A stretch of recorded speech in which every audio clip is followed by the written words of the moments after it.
안녕하세요. 오늘도 1일 1식을 들고 왔습니다.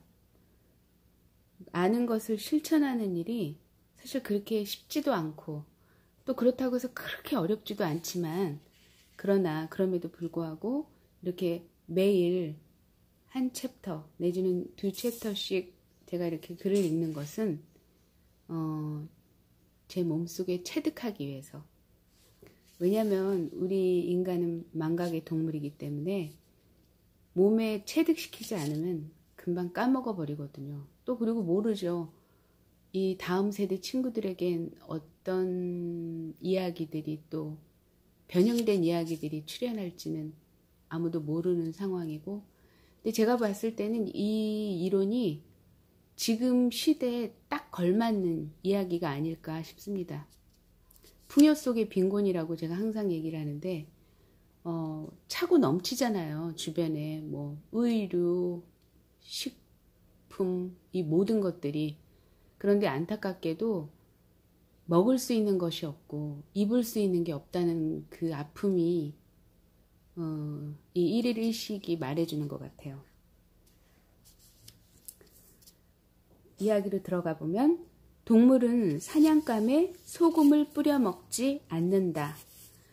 우리 전통 음식에는 사실은 뭐 재래식, 그 된장, 뭐 발효식품들 거의 뭐 설탕으로 재고 그러거든요. 그래서 지금 저도 고민 중입니다. 아직 그 먹고 있는 매실 효소도 있고, 또 예전에 구해놨던 오미자 효소도 있고, 근데 어쨌든 저는 있으니까 이제 소비를 하는 거고, 향후 그것을 만들어야 하나라는 의문을 지금 품고 있는 상황이고, 그렇습니다. 근데 이게 굉장히 혁명적인 거예요. 이 1일 1식이라고 하는 게, 제가 항상 하는 얘기지만, 이 그림자 노동으로부터 자유로워질 수 있다는 거는 그 에너지를 생산적인 곳으로 쓸 수 있다는 반증이기도 하잖아요. 근데 우리나라는 뭐 이탈리아 심리학자가 굉장히 그리고 이제 독일 교육을 빗대어서 경쟁을 막 부추기는 행위는 야만적이다라는 얘기.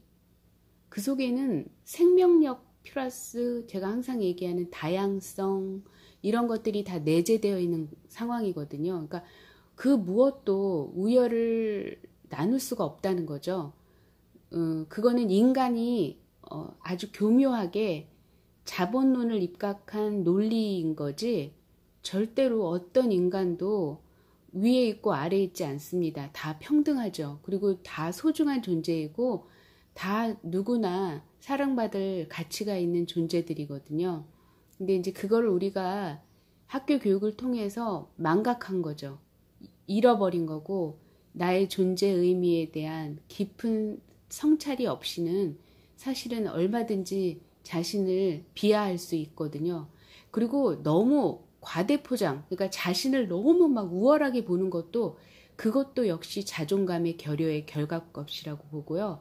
또 너무 자기를 비하하는 것도 또 역시 자존감의 결여라고 저는 보거든요. 그냥 우리 모든 인간은 그냥 자연의 일부분이에요. 그 이상도 그 이하도 아니에요. 우리는 죽음을 거스를 수 없듯이 그런 부분들을 우리가 놓치지 않는다면 삶이 그렇게 죽을 만큼 힘들지도 않을 뿐더러, 또 삶이 그렇게 너무 행복해 그렇지도 않아요. 사실은 다 삶이 고만고만합니다. 그냥 반복되는 패턴을 그냥 살아가고 있어요. 그리고 그냥 거기에 의미를 부여하는 게 진정한 삶이지 않을까 싶습니다. 자, 이야기 속으로 들어가 보겠습니다. 동물은 사냥감에 소금을 뿌려 먹지 않는다. 육식동물이 포획한 먹이에 소금을 뿌려서 먹는 일은 없다. 초식동물도 풀을 뜯을 때 소금이나 드레싱을 뿌리지 않는다. 아기가 먹는 이유식에도 소금을 넣지 않는다. 여기에는 분명한 이유가 있다. 자연에 존재하는 동식물에 함유된 염분만으로도 충분히 건강을 유지할 수 있기 때문이다. 다시 한번 1.5배 크기입니다. 자연에 존재하는 동식물에 함유된 염분만으로도 충분히 건강을 유지할 수 있기 때문이다. 초목이나 동물의 몸속에는 적절한 양의 염분이 포함되어 있다. 인류가 수렵을 하며 살았던 원시 시대에는 사냥으로 잡은 동물의 고기나 식용으로 먹는 풀 속에 함유된 염분만으로도 충분히 충족되었다. 원래라면 고기도 야채도 양념을 할 필요가 없는 것이다. 그럼에도 불구하고 현대인들은 염분을 과다 섭취하는 경향이 있다. 한창 자랄 나이의 어린이, 특히 신장이 완성되지 않은 아기나 신장 기능의 활동이 약한 고령자는 염분을 의식적으로 줄여야만 신장에 부담을 주지 않게 된다. 이거는 사실 한의학적 관점에서도 여러분도 아시겠지만 신장과 짠맛은 밀접한 관계가 있잖아요. 그래서 짠맛을 너무 과다 섭취를 하다 보면 신장의 기능이 상실을 하게 된다는 것은 불보듯 뻔한 일이지 않을까 싶습니다. 그렇다면 염분은 어떤 점에서 몸에 해로운 것일까? 염분을 많이 섭취하면 혈색의 침투압이 높아진다. 그러면 몸의 다른 부분에서 계속 수분을 가져와서 혈압을 높이게 된다. 혈압이 높아지면 혈관 안쪽의 세포에 압력이 가해져서 손상을 입힌다. 이거 지금 계속 이런 얘기가 많이 나왔죠. 당뇨병 얘기할 때도 세포 안쪽이 내피세포가 손상을 입는다고 했어요. 지나치게 과식을 하다 보면. 그리고 지나치게 과식을 하는 거에 비해서 몸이 마른다는 건 자기가 살아남기 위한 어떤 최소한의 결과값이라고 이 작가는 얘기했고요. 의사분은 그 상처 부위에 딱지가 생기는 것이 바로 동맥경화인 것이다. 혈압이 올라가면 동맥경화가 한층 더 진행되고 이로 인해 혈액의 흐름이 나빠진다. 그 결과 신장이나 심장과 같은 주요 장기로 보내지는 혈액량이 줄어든다. 그러면 인체는 혈압을 높여서 혈액을 흘려보내려고 한다. 즉, 염분의 과다 섭취로 인해 혈압이 높아지고 혈관에 손상을 일으켜 동맥경화가 일어나는데 동맥경화가 발생하면 혈액의 흐름이 나빠지므로 점점 더 혈압이 높아지는 악순환에 빠지게 된다. 그리고 특히 어르신들은 그 혓바닥의 감각이 마모가 되잖아요. 그러다 보니까는 어르신들이 간을 하시다 보면은 소금을 엄청 넣으시고 막 설탕을 엄청 넣으셔서 너무 짜고 너무 달고 이런 악순환이 계속 벌어지는 거예요. 그래서 가급적이면 설탕, 염분 섭취하지 않는 방향으로. 그러니까 생채식이 제가 볼 때는 가장 이상적인 식단이 아닐까 싶어요. 그런데 이제 중요한 거는 이제 뭐 층 때문에 그렇죠. 벌레 때문에 눈에 보이지 않는 그런 경우는 뭐 저 같은 경우는 식소다, 베이킹소다 있죠. 베이킹소다랑 소금을 섞어서 베이킹소다랑 식초를 섞어서 담가 놓거든요. 그러면 그 방울토마토 특히 그렇게 하면요. 노란 물이 빠져나오더라고요. 그게 뭘까 싶어요. 신선도를 높이기 위한 그런 뭔가를 첨부했는지 아무튼 항상 그러더라고요. 그래서 이제 그런 식으로 해서 생채식 위주로 할 수 있다면 그것처럼 축복받은 식단은 없을 것 같아요. 그리고 이 지구가 이렇게 몸살을 앓진 않을 것 같아요. 우리가 생채식 위주로 식단을 짜고 먹다 보면은 이 지구가 온전하게 자기 길을 찾을 것이고 뿐만 아니라 쓸데없는 에너지를 소비할 이유가 없는 거예요. 그리고 자본의 노예가 될 필요도 없는 거죠. 자본의 노예라는 게 다른 게 아니라 그러니까 뭐 돈 때문에 흔히 하는 말 돈 때문에 내가 원치 않지만 한다. 이게 자본의 노예거든요. 우리가 자본의 노예를 캐치할 수 있고 인지할 수 있으면 덜 될 수 있죠. 자본의 노예가. 우리가 완벽하게 자본의 노예가 되지 않을 수는 없겠죠. 어쨌든 공간, 주거 공간이라든가 우리가 먹고 끊임없이 이렇게 배설을 하니까 뭐 완전한 프리가 될 수 없겠지만 노예로부터 그럼에도 불구하고 인지하고 의식하고 그런 부분들이 작동을 하지 않으면 얼마든지 우리는 자본의 노예가 될 수 있다는 것을 잊지 않으셨으면 좋겠어요. 그래서 세계보건기구에서 발표한 성인의 하루 나트륨 권장량은 5g인 5g. 5g이면 어마어마해요. 그러니까 양이 정말 작다고요. 하지만 일본은 평균적으로 하루 10에서 15g의 염분을 섭취한다고 한다. 우리가 자주 먹는 메밀면이나 라면도 국물까지 다 마실 경우 6g 정도의 염분을 한 번에 섭취하게 되는데 이는 명백히 염분을 과잉 섭취하는 것이다. 그래서 라면, 그 다음에 시중에 파는 냉면, 메밀면 이런 것들 삼가 조심하셔야 되고, 예전에 EBS 교육방송인지는 모르겠는데 그 의사가 자기는 이렇게 뭐라 그러죠? 그거? 하얀 뿌연물이 나오는 거? 사골국이라고 그러나? 곰탕국? 그거 먹을 때 물을 더 붓고 먹는다는 얘기를 했던 걸로 알고 있거든요. 그러니까 그만큼 시중에 파는 음식들이 설탕, 염분, 이건 항상 진짜 과다로 사용을 한다는 거 뿐만 아니라 조미료, 핵산 조미료. 그래서 너무나 자극적인 거를 찾는 사람들은요, 내가 지금 건강의 길로 가고 있는지 이거를 체크해 봐야 돼요. 다 이게 아주 작은 식습관에 내가 건강을 부르기도 하고 내가 건강을 버리기도 한다는 사실을 정말 잊어서는 안 돼요. 그러니까 제가 이렇게 리마인드를 하는 거는 저도 역시 인간이기 때문에 이게 습관적으로 인간이요. 매 순간마다 합리적인 사고를 할 것 같습니까? 절대 아닙니다. 그러면은 터져요. 혈관이. 우리는 그냥 습관적으로 살 뿐이에요. 그래서 그 습관을 인지하는 것 역시 이런 염분을 섭취하는 것, 또 설탕을 과다 섭취하는 것으로부터 자유로울 수 있거든요.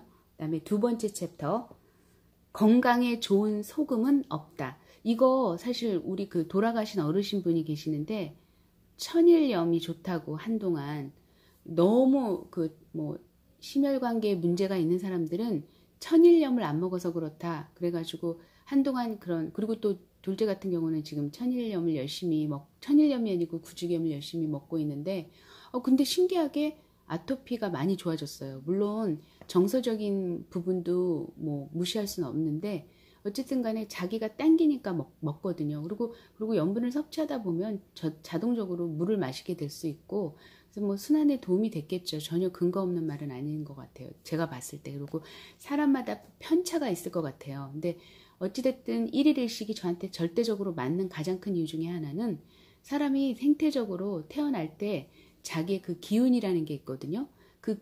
자기의 기운이 어떤지를 정확히 판단해야 돼요. 근데 저 같은 경우는 어쨌든 간에 1일 1식이 저한테 맞는 거예요. 비가 약하기 때문에. 그래서 사람마다 선천지기가 다르잖아요.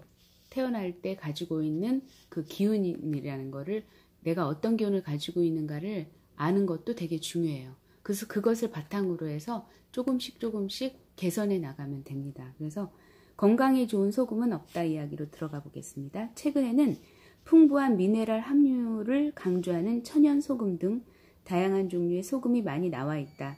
천연 소금은 염화 나트륨을 합성한 소금보다 몸에 좋다고 오해하는 사람들이 많다.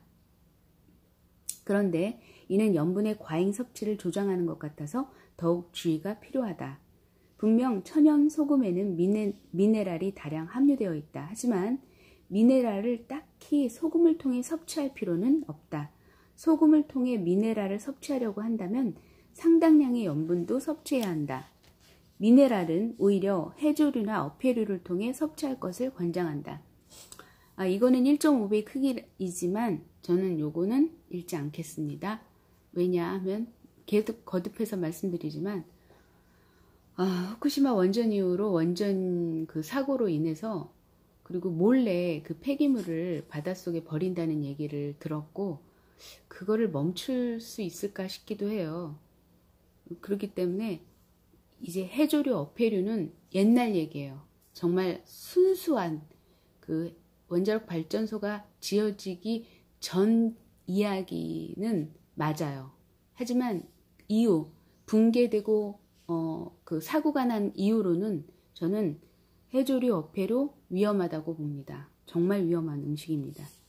예를 들어 큰 실말이나 미역 귀다리를 식초 양념만 해서 섭취하면 염분량도 줄일 수 있고 미네랄도 듬뿍 섭취할 수 있다. 그리고 천연소금으로 미네랄을 섭취하는 것보다 훨씬 더 건강에 좋다. 이 의사분은 그렇게 말했어요. 근데 이 책이 출고된 시기를 보면 2010년이에요. 무슨 말인지 여러분은 금방 캐치할 수 있으실 거예요. 미네랄이 풍부하게 함유된 것을 선전문구로 내걸고 있는 천연소금 중에는 암염처럼 핥아보면 별로 짜지 않고 오히려 달콤한 맛이 느껴지는 소금도 있다. 그것이 오히려 맛있게 느껴지고 짜지 않으니까 몸에 나쁘지 않을 것이라는 오해를 불러일으키기도 한다. 소금인데 왜 단맛이 나는 걸까? 맛이라는 것은 미뢰 센서에 음식물이 닿았을 때 느끼는 것이다. 그런데 암염처럼 결정이 큰 소금은 캡슐 상태로 되어 있어서 입에 넣어도 바로 혀끝에서 녹지 않고 짠맛을 감지하기 전에 뱃속으로 들어가게 된다. 그래서 무심코 많이 사용하게 되는 것이다. 원래 암염처럼 굵은 소금은 제분기로 갈아서 작은 분말로 만들어 사용해야 한다. 적은 양으로도 짠맛을 낼 수 있기 때문에 건강에도 좋다. 시판되는 젓갈에는 유통기한이 반년에서 1년까지인 것들이 많다. 이에 비해 식당에서 나오는 수제 젓갈은 싱겁기 때문에 이틀째가 먹기에 딱 좋다. 똑같은 젓갈을 먹을 것이라면 염분량이 적은 쪽을 고르는 편이 좋다. 채소 절임도 좀 더 빨리 발효시키려면 염분을 적게 넣는 편이 좋다.